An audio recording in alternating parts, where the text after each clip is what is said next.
Hello guys, welcome back to banking Kannadiga. ಎಲ್ರಿಗೂ ನಮಸ್ಕಾರ. ಯಾರ್ಯಾರ್ದು R R B P O prelims clear ಆಗಿದೆ ಅವರೆಲ್ಲರಿಗೂ ಕಂಗ್ರ್ಯಾಚುಲೇಷನ್ಸ್. ಆ್ಯಂಡ್ ಪ್ರಿಲಿಮ್ಸ್ ಅಷ್ಟೇ ಅಲ್ಲ, ನಿಮ್ದು ಎಲ್ಲರದು ಮೇನ್ಸ್ ಕೂಡ ಕ್ಲಿಯರ್ ಆಗಬೇಕು. ಸೊ ಮೇನ್ಸ್ಗೆ ಆಲ್ ದ ಬೆಸ್ಟ್. ಈ ವಿಡಿಯೋದಲ್ಲಿ ನಾನು ಯಾವುದೇ ರೀತಿ 7 ಡೇ ಸ್ಟ್ರಾಟಜಿ ಅಂತ ಏನು ಮ್ಯಾಜಿಕ್ ಏನು ಮಾಡೋಕ್ಕೆ ಬಂದಿಲ್ಲ.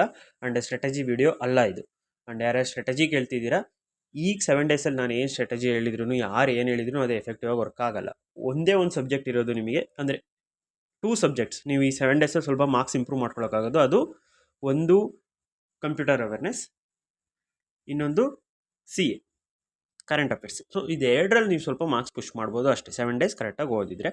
ಸೊ ಇದು ಸ್ಟ್ರಾಟಜಿ ವಿಡಿಯೋ ಅಂದರೆ ಇನ್ಯಾವ ವಿಡಿಯೋ ಅಂತಂದರೆ ಜಸ್ಟ್ ಮೋಟಿವೇಶನ್ ಪರ್ಪಸ್, ಮತ್ತು ನೀವು ಎಕ್ಸಾಮಲ್ಲಿ ನೀವು ಯಾವ ಮೈಂಡ್ ಸೆಟ್ಟಲ್ಲಿ ಇರಬೇಕು ಅದಕ್ಕೋಸ್ಕರ. ಯಾಕೆಂದರೆ ನಾನೊಂದು 2-3 ಜನ ನೋಡಿದೆ, ನಂದು ಕ್ಲಿಯರ್ ಆಗಿದೆ ಬಟ್ ನಾನು ಎಕ್ಸ್ಪೆಕ್ಟ್ ಮಾಡಿರಲಿಲ್ಲ ಕ್ಲಿಯರ್ ಆಗುತ್ತೆ ಅಂತ. ಸೊ ನಾನೇನು ಓದ್ಕೊಂಡಿಲ್ಲ, ಎಕ್ಸಾಮಿಗೆ ಹೋಗೋದು ವೇಸ್ಟ್ ಅನಿಸುತ್ತೆ ಮೇನ್ಸ್ಗೆ, ಆ ಥರ ಅಂದ್ಕೊಂಡಿದ್ದೀರಾ.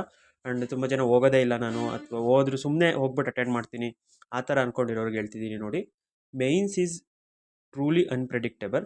ನಿಮ್ಮ ಮೇನ್ಸು ನೀವು ಪ್ರಿಲಿಮ್ಸಿಗೆ ಎಷ್ಟು ಪ್ರಿಪೇರ್ ಆಗಿದ್ದೀರಾ ಅದರಲ್ಲೇ ಕ್ಲಿಯರ್ ಆಗೋ ಚಾನ್ಸಸ್ ಇರುತ್ತೆ. ಆ್ಯಂಡ್ ಎಲ್ರಿಗೂ ಅಪ್ಲೈ ಆಗಲ್ಲ. ಸ್ವಲ್ಪ ನೀವು time management, question picking ability and ಸ್ವಲ್ಪ ಇಂಗ್ಲೀಷ್ ಸ್ಟ್ರಾಂಗ್ ಇದ್ದರೆ ಸಾಕು, ಮೇನ್ಸ್ನ ಕ್ಲಿಯರ್ ಮಾಡ್ತೀರಾ.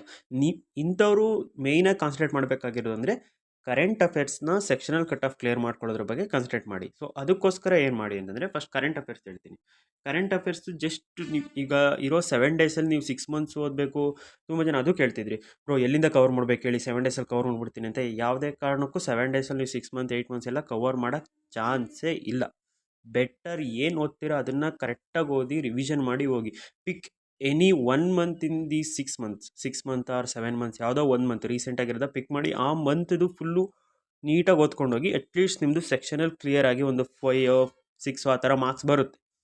ಆ್ಯಂಡ್ 1 ಮಂತ್ ಫುಲ್ ಕರೆಕ್ಟಾಗಿ ಓದ್ಬಿಟ್ಟು ರಿವಿಷನ್ ಮಾಡಿ. ಹೇಗೆ ಕರೆಂಟ್ ಅಫೇರ್ಸ್ನ ಓದಬೇಕು, ಯಾವ PDF ಓದಬೇಕು, ಅದೆಲ್ಲ ನಾನು ಕರೆಂಟ್ ಅಫೇರ್ಸ್ ಸ್ಟ್ರಾಟಜಿ ಅಂತ ವೀಡಿಯೋ ಮಾಡಿದ್ದೀನಲ್ಲ, ಅದರಲ್ಲಿ ಹೇಳಿದ್ದೀನಿ. ಅದರಲ್ಲಿ ನೀವು 1 ಮಂತಿಗೆ ಅದನ್ನು ಫಾಲೋ ಮಾಡಿದರೆ ಡೆಫಿನೆಟ್ಲಿ ವರ್ಕ್ ಆಗುತ್ತೆ. ಆ್ಯಂಡ್ ನಿಮಗೆ ಇನ್ನೂ ಟೈಮ್ ಉಳಿದ್ರೆ ಮ್ಯಾರಥಾನ್ ಕ್ಲಾಸಸ್ ಅಂತ ನಡೀತಿರುತ್ತೆ. ಯಾರ್ದಾದ್ರೂ ಒಬ್ರದ್ದು ಮ್ಯಾರಥಾನ್ ಕ್ಲಾಸಸ್ ಕೇಳಿ ಸಾಕು. ಅದರಲ್ಲಿ ನೀವು ಸೆಕ್ಷನಲ್ಲಂತೂ ಕ್ಲಿಯರ್ ಮಾಡ್ತೀರ, ಒಂದು 5-6 ಮಾರ್ಕ್ಸ್ ಅಂತೂ ಬರುತ್ತೆ. ಇದು ಕರೆಂಟ್ ಅಫೇರ್ಸ್ ಬಗ್ಗೆ ಆಯಿತು, ಯಾರ್ಯಾರು ಕರೆಂಟ್ ಅಫೇರ್ಸ್ ಬಗ್ಗೆ ಹೊರೆ ಆಗಿದ್ದೀರಾ. ಆ್ಯಂಡ್ ಇಂಗ್ಲೀಷ್ನ ಇವಾಗ ನೀವು 7 ಡೇಸಲ್ಲಿ ಯಾವುದೇ ಕಾರಣಕ್ಕೂ ಟ್ರಮೆಂಡಸ್ ಆಗೇನು ಇಂಪ್ರೂವ್ ಮಾಡ್ಕೊಳ್ಳೋಕ್ಕಾಗಲ್ಲ. ಇಂಗ್ಲೀಷು ಓವರ್ ದ ಟೈಮ್ ಅದು ಇಂಪ್ರೂವ್ ಆಗಬೇಕು. And it's too late English improve ಮಾಡ್ಕೊಳ್ಳೋದಕ್ಕೆ. ಸ್ಟಿಲ್ ಎಕ್ಸಾಮಲ್ಲಿ ಕ್ವಶನ್ಸ್ಗಿಂತ, ಅಂದರೆ ನೀವು ಎಷ್ಟು ಕ್ವಶನ್ಸ್ ಅಟೆಂಡ್ ಮಾಡ್ತೀರಾ ಅನ್ನೋದಕ್ಕಿಂತ ಅಕ್ಯುರೇಸಿ ಮೇಲೆ ಕಾನ್ಸಂಟ್ರೇಟ್ ಮಾಡಿ. 40 ಕ್ವಶನ್ ಇರುತ್ತೆ.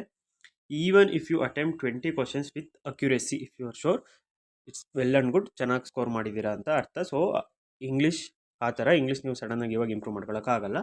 ಆ್ಯಂಡ್ ರೀಸನಿಂಗಿಗೆ ಬಂದರೆ, ರೀಸನಿಂಗಲ್ಲಿ ಮೇಯ್ನಾಗಿ ಪಜಲ್ಸ್ನ ಡೈಲಿ ಒಂದು 2-3 ಪ್ರಾಕ್ಟೀಸ್ ಮಾಡಿ. ಇವಾಗ ಪಜಲ್ಸ್ ಆದಮೇಲೆ ಎಕ್ಸಾಮಲ್ಲಿ ನೀವು ಜಸ್ಟ್ ಪಜಲ್ಸ್ನೇ ಸಾಲ್ವ್ ಮಾಡಿ ಸ್ಕೋರ್ ಮಾಡಬೇಕು ಅಂತ ಇಲ್ಲ. RRB PO ಮೇನ್ಸಲ್ಲಿ ಒಂದು ಕ್ವಶನಿಗೆ 1.25 ಮಾರ್ಕ್ಸ್ ಇರುತ್ತೆ, ಒಂದು ಕ್ವಶನ್ಗೆ. ಸೊ ನೀವು ಒಂದು ಪಜಲ್ನ ಸಾಲ್ವ್ ಮಾಡಿದರೆ, ಸೊ ಫಾರ್ ಎಕ್ಸಾಂಪಲ್ 2 ಪಜಲ್ಸ್ 10ಗೆ ಸಾಲ್ವ್ ಮಾಡಿದರೆ ನೀವು ಅಲ್ಲಿ ನಿಮಗೆ 12.5 ಮಾರ್ಕ್ಸ್ ಸಿಗುತ್ತೆ. ಸೊ ಅರ್ಥ ಆಯಿತು ಅನ್ಕೋತೀನಿ. ಅದ್ರ ಜೊತೆ ಈ RRB PO ಮೇನ್ಸಲ್ಲಿ ಪಜಲ್ಗಿಂತ ಈ ಇನ್ಇಕ್ವಾಲಿಟೀಸು, ಸಿಲಾಗಿಸಮ್, ಅಂದರೆ ಕೋಡೆಡ್ ಅಂತ ಏನೇನು ಬರುತ್ತೆ, ಮಿಸ್ಲೇನಿಯಸ್ ಕಾನ್ಸೆಪ್ಟು, ಅದೆಲ್ಲ ಸ್ವಲ್ಪ ಡೂಯೇಬಲ್ ಇರುತ್ತೆ. ಸೊ 1-2 ಪಜಲ್ಲು ಅದೊಂದು 2 ಮಾಡಿ. ಅಟ್ಲೀಸ್ಟ್ ನೀವು ರೀಸನಿಂಗಲ್ಲಿ 16 ಟಾರ್ಗೆಟ್ ಮಾಡಿ, 16 ಅಟೆಂಡ್ ಮಾಡಿದರೆ ವಿತ್ ಅಕ್ಯುರೇಸಿ ನಿಮ್ಮದು 20 ಮಾರ್ಕ್ಸ್ ರೀಸನಿಂಗಲ್ಲಿ ಬರುತ್ತೆ. ಸೊ ಅಲ್ಲೇ ನಿಮಗೆ 20 ಮಾರ್ಕ್ಸ್, 16 ಮಿನಿಮಮ್ ಹೇಳ್ತಿರೋದು ನಾನು, ಟಾರ್ಗೆಟ್ ಮಾಡಿ ಅಂತ. ಆ್ಯಂಡ್ ಕ್ವಾಂಟಿಗೆ ಬಂದರೆ ಸೇಮ್. ಕ್ವಾಂಟಿಗೂ ನೀವು ಇವಾಗ ಸಡನ್ನಾಗಿ ಇಂಪ್ರೂವ್ ಮಾಡ್ಕೊಳ್ಳೋಕ್ಕಾಗೋದಿಲ್ಲ. ಕ್ವಾಂಟಲ್ಲಿ ನೀವು DI ಪ್ರಾಕ್ಟೀಸ್ ಮಾಡ್ಬೋದು. ಸ್ವಲ್ಪ ಸ್ಪೀಡ್ ಮ್ಯಾಥ್ಸ್ ಬಂದಿದ್ರೆ ಸ್ಪೀಡ್ ಮ್ಯಾಥ್ಸ್ ಚೆನ್ನಾಗಿ ಅಟೆಂಡ್ ಮಾಡ್ಬೋದು. ಆ್ಯಂಡ್ ರೀಸನಿಂಗ್ ಮತ್ತು ಕ್ವಾಂಟಲ್ಲಿ ಡೈರೆಕ್ಟ್ ಯಾವ ಕ್ವಶನ್ ಸಿಗುತ್ತೆ ಅದಕ್ಕೆ ಜಂಪ್ ಆಗಿಬಿಡ್ಬೇಡಿ. ಸ್ವಲ್ಪ ಕ್ವಶನ್ಸ್ನ ನೋಡಿಬಿಟ್ಟು ಪಿಕ್ ಮಾಡಿಬಿಟ್ಟು ಆನ್ಸರ್ ಮಾಡಿ, ಡೂಯೇಬಲ್ ಇದ್ದರೆ. ಆ್ಯಂಡ್ ಕನ್ಕ್ಲೂಷನಿಗೆ ನೀವೇ ಬರಬೇಡಿ, ಸ್ಟಾರ್ಟಿಂಗ್ ಟಫ್ ಇರುತ್ತೆ ನಾನು ಲಾಸ್ಟಿಗೆ ಹೋಗ್ಬಿಡ್ತೀನಿ, ಅಥವಾ ಲಾಸ್ಟಿಗೆ ಟಫ್ ಇರುತ್ತೆ ಮಿಡಲಲ್ಲಿ ಮಾಡ್ತೀನಿ, ಅಥವಾ ಪಜಲ್ ಟಫ್ ಇರುತ್ತೆ ನಾನು ಪಜಲ್ ಮಾಡಲ್ಲ ಆ ಥರ. ಯಾಕೆಂದರೆ ನಾನು IBPS ಕ್ಲರ್ಕ್ ಮೇನ್ಸಲ್ಲಿ ನೋಡಾಗಿದೆ, 2 ಮಾರ್ಕ್ಸ್ದು ಮತ್ತು 1 ಮಾರ್ಕ್ಸ್ದು ಈಕ್ವಲ್ ಲೆವೆಲ್ ಇದ್ರೂ ಎಲ್ಲ 2 ಮಾರ್ಕ್ಸ್ ಟಫ್ ಇರುತ್ತೆ ಅಂದ್ಬಿಟ್ಟು ತುಂಬ ಜನ 1 ಮಾರ್ಕ್ಸ್ ಜಂಪ್ ಆಗಿದ್ರಿ. ಸೊ ಅವ್ರು ಯಾರು 2 ಮಾರ್ಕ್ಸ್ ಮಾಡಿದ್ರು ಅವ್ರು ತುಂಬ ಮುಂದೆ ಇದ್ದಾರೆ ನಿಮಗಿಂತ. ಸೊ ಈ ಎಕ್ಸಾಮಲ್ಲಿ ಆ ಮಿಸ್ಟೇಕ್ ಮಾಡ್ಕೊಳಕ್ಕೆ ಹೋಗಬೇಡಿ. ಕ್ವಶನ್ಸ್ನ ನೋಡಿ ಕ್ವಶನ್ಸ್ನ ಪಿಕ್ ಮಾಡಿ. Even both subjects, ಕ್ವಾಂಟ್ and reasoning, ಅದಷ್ಟೇ ನೀವು ಆ ಕ್ವಾಂಟ್ ರೀಸನಿಂಗಲ್ಲಿ ಮಾಡೋಕ್ಕಾಗೋದು. ಈಗ ಕಂಪ್ಯೂಟರ್ ಅವೇರ್ನೆಸ್ಸಿಗೆ ಬರ್ತೀನಿ. ಇದು ನೋಡಿ, ಕಂಪ್ಯೂಟರ್ ಅವೇರ್ನೆಸ್ಸಲ್ಲಿ ನೀವು ಸ್ಟಿಲ್ ಝೀರೋದಲ್ಲಿ ಇದ್ರೂ ಇನ್ನೂ 3 ಡೇಸ್ ರೆಗ್ಯುಲರ್ ಆಗಿ ಕಂಪ್ಯೂಟರ್ ಅವೇರ್ನೆಸ್ಗೆ 2 ಅವರ್ಸ್ ಕೊಟ್ಟರೆ, 2 to 3 ಅವರ್ಸ್ ಕೊಟ್ಟರೆ ಆರಾಮಾಗಿ ನೀವು 10 ಅಬವ್ ಅಂತೂ ಸ್ಕೋರ್ ಮಾಡ್ಬೋದು. ಆ್ಯಂಡ್ ಎಲ್ಲಿಂದ ಓದಬೇಕು, ಹೇಗೆ ಓದಬೇಕು ಅಂತ ನಾನು ಆಲ್ರೆಡಿ ವೀಡಿಯೋ ಮಾಡಿದ್ದೀನಿ ರೀಸೆಂಟಾಗಿ. ನಿನ್ನೆ ನೀವು ನಂದು ಲಾಸ್ಟ್ ಸೆಕೆಂಡ್ ವೀಡಿಯೋ ನೋಡಿ, ನಿನ್ನೆ ಮೊನ್ನೆ ಯಾವುದೋ ವೀಡಿಯೋ ಮಾಡಿದ್ದೀನಿ, ಅದರಲ್ಲಿ ಹೇಳಿದ್ದೀನಿ. ನೀವು ಅದನ್ನು ಫಾಲೋ ಮಾಡಿದರೆ ಖಂಡಿತವಾಗೂ ನೀವು ಸಿಲೆಬಸ್ ಫುಲ್ ಕವರ್ ಮಾಡ್ತೀರಾ ಆ್ಯಂಡ್ ಸ್ಕೋರ್ ಮಾಡ್ತೀರಾ. ಸೊ ಇದಿಷ್ಟೇ ನೀವು ಸದ್ಯಕ್ಕೆ ಮಾಡೋಕ್ಕಾಗೋದು. ಆ್ಯಂಡ್ ನಿಮ್ದು ಎಷ್ಟೇ ಸ್ಕೋರ್ ಇರಲಿ ಪ್ರಿಲಿಮ್ಸಲ್ಲಿ, ಮತ್ತು ಆ ಫೋಬಿಯೇನೂ ಇದೆ. ಒಬ್ಬರು ಯಾರೋ 60 ಅಟೆಂಡ್ ಮಾಡಿದ್ರು, ಅವ್ರಿಗೆ 60 ಸ್ಕೋರು, ಅಥವಾ ಅವರು 68 ಮಾಡಿದ್ರು, ಅವ್ರಿಗೆ ಅಷ್ಟು ಸ್ಕೋರ್ ಬಂದಿದೆ. ನಾನು ಜಸ್ಟ್ 38 ಮಾಡಿದ್ದೆ, 35 ಮಾಡಿದ್ದೆ, ಕ್ಲಿಯರ್ ಆಗಿಬಿಟ್ಟಿದೆ. ಮೇ ಬಿ ಲಕ್ಕಲ್ಲಿ ಕ್ಲಿಯರ್ ಆಗಿರ್ಬೋದೇನೋ, ನನ್ನ ಮೇನ್ಸ್ ಕ್ಲಿಯರ್ ಆಗಲ್ಲ, ಇಷ್ಟೊಂದು ಕಮ್ಮಿ ತೆಗೆದಿದ್ದೀನಿ ಪ್ರಿಲಿಮ್ಸಲ್ಲಿ. ಆ ಥರ ಇದ್ದರೆ get out of that mind set. Because ನಾನು ತುಂಬ ಜನನ ಲಾಸ್ಟ್ ಇಯರ್ 38.75 ಕಟ್ ಆಫಲ್ಲಿ 39.5 ಆ ಥರ ಕ್ಲಿಯರ್ ಆಗಿರೋರು ಪ್ರಿಲಿಮ್ಸು ಮೇನ್ಸ್ನ ಕ್ಲಿಯರ್ ಮಾಡಿರೋರು ನೋಡಿದ್ದೀನಿ. ಆ್ಯಂಡ್ ಯಾರು 62, 63 ಅಥವಾ 68 ಬಂದಿರೋರು ಕೂಡ ಮೇನ್ಸ್ ಕ್ಲಿಯರ್ ಮಾಡಿಲ್ಲ ಅಂಥವ್ರನ್ನೂ ನೋಡಿದ್ದೀನಿ. ಸೊ ಮೇನ್ಸ್ ಇರೋದು ಎಲ್ಲ ನಿಮ್ಮ ಮೈಂಡ್ ಸೆಟ್ಟು. ಆ ದಿನ ಮೇನ್ಸ್ ಎಕ್ಸಾಮ್ ಹಾಲಲ್ಲಿ ನೀವು ಹೇಗೆ ನಿಮ್ಮನ್ನು ಹ್ಯಾಂಡಲ್ ಮಾಡ್ತೀರಾ ಆ 2 ಅವರ್ಸ್ನ, ಮತ್ತು ಆ ಟೈಮ್ನ ಹೇಗೆ ಯುಟಿಲೈಸ್ ಮಾಡ್ತೀರಾ, ಹೇಗೆ ಕ್ವಶನ್ ಪಿಕ್ ಮಾಡ್ತೀರಾ, ನಿಮ್ಮ ಕಾನ್ಫಿಡೆನ್ಸ್ ಅದಷ್ಟು ಮೇಲೇ ಮೇನ್ಸ್ ಪ್ರಿಪೇರ್ ಆಗಿರೋದು. ಆ್ಯಂಡ್ ನೀವು ಯಾವ ಕ್ವಶನ್ ಪಿಕ್ ಮಾಡ್ತೀರಾ ಆ ಕ್ವಶನ್ ನಿಮಗೆ ಸಾಲ್ವ್ ಆಗಬೇಕು. ಸೊ ಸ್ವಲ್ಪ ಲಕ್ ವೈಸು ಹೋಗುತ್ತೆ. ಏಕೆಂತಂದರೆ ನೀವು ಪಿಕ್ ಮಾಡೋ ಕ್ವಶನ್ನು ಕೆಲವೊಂದು ಸಲ ನಿಮಗೆ ಅನಿಸ್ಬೋದು ಸಾಲ್ವ್ ಮಾಡ್ತೀನಿ ಅಂತ, ಆಗದೇನೂ ಇರ್ಬೋದು. ಸೊ ಬಟ್ ನೀವು ಮೇನ್ಸ್ಗೆ ನಾನೇನು ಓದೇ ಇಲ್ಲ, ನಾನು ಹೋಗೋದು ಬೇಡ ಆ ಥರ ಏನು ಯೋಚನೆ ಮಾಡಿ, ಕಮ್ಮಿ ಮಾರ್ಕ್ಸ್ ಬಂದಿದೆ ಮೇನ್ಸ್ ಕ್ಲಿಯರ್ ಆಗಲ್ಲ ಆ ಥರನೂ ಯೋಚನೆ ಮಾಡಬೇಡಿ.